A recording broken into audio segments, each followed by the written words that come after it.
बात जब हम पतंजलि के प्रोडक्ट्स की करते हैं तो हम देसी घी तक तो ठीक था, फिर देसी परिधान पर भी आ गए, डेयरी प्रोडक्ट्स तक ठीक था, फिर उसके बाद हमने देखा ब्यूटी प्रोडक्ट्स भी आ गए। कुछ छोड़ा है बाबा रामदेव? नहीं, देखो लक्ष्य क्या है आपका? लक्ष्य है ये भारत विश्व की राजनीतिक महाशक्ति बने, आर्थिक महाशक्ति बने। हम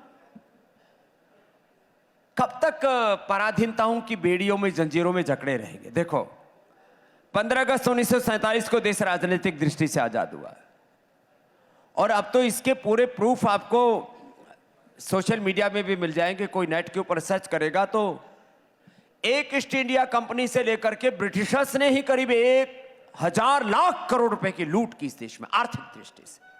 जो मुगलों ने लूटा और तबाह किया देश को, और आर्थिक से ज्यादा सांस्कृतिक वैचारिक दृष्टि से जो देश का नुकसान पहुंचाया, जिन मुगलों को हम महान कहते हैं, बाबर, अकबर को बड़े पोलाइट तरीके से लोग पेश करते हैं, लेकिन वो भी बड़ा शातिर था। बाबर हो या अकबर हो, औरंगजेब हो या बहादुर शाह जफर, खैर वो तो बहुत ही कायर कमजोर बुजदिल निकला, भाग करके रंगून चला गया, भेज दिया गया, जो भी था। बाबर से लेकर के, अकबर से लेकर के औरंगजेब तक आप देखिए जरा, हजारों हजारों देश की मां बहन बेटियों को हरमों में रखा करते थे जी। है उन मुगलों को बहुत से लोग अपना आइडियल मानते हैं।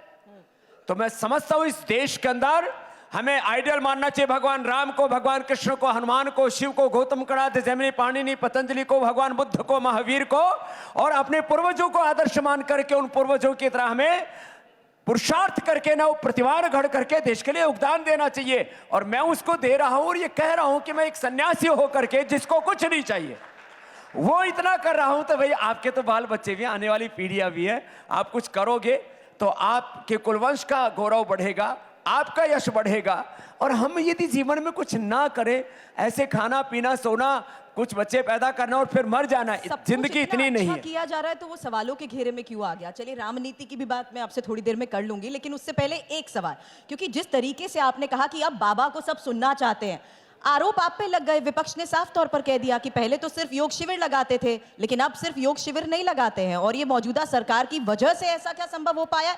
ऐसा सवाल उठ जाता है। अजय बताओ सुरभि जी, आप पत्रकार लोग बड़े खोजी होते हो, हमने कोई 1 रुपए का फायदा इस सत्ता से लिया हो? आपका कार्यक्रम का नाम ही सत्ता है, अब आपने थोड़ा उसको और जो है ग्लैमराइज कर दिया है।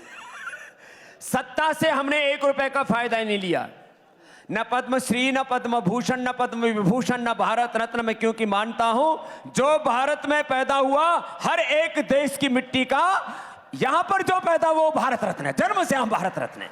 हमने ना सत्ता से कोई सम्मान लिया, न सत्ता से कोई प्रोजेक्ट लिया, न सत्ता से कोई फेवर लिया।